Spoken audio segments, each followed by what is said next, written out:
ಕಟೀಲು ಕ್ಷೇತ್ರದಲ್ಲಿ ಬಳೆಯ ಭಾಗ್ಯವ ಕೊಡುವೋಳು. ಕಟೀಲು ಕ್ಷೇತ್ರದಲ್ಲಿ ಬಳೆಯ ಭಾಗ್ಯವ ಕೊಡುವೋಳು.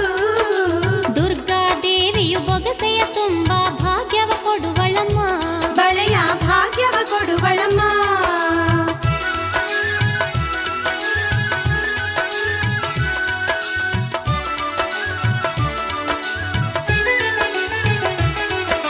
ಕಟೀಲು ಕ್ಷೇತ್ರದಲ್ಲಿ ಬಳೆಯ ಭಾಗ್ಯವ ಕೊಡುವೋಳು. ಕಟೀಲು ಕ್ಷೇತ್ರದಲ್ಲಿ ಬಳೆಯ ಭಾಗ್ಯವ ಕೊಡುವೋಳು. ದುರ್ಗಾ ದೇವಿಯು ಬೊಗಸೆಯ ತುಂಬ ಭಾಗ್ಯವ ಕೊಡುವಳಮ್ಮ. ಬಳೆಯ ಭಾಗ್ಯ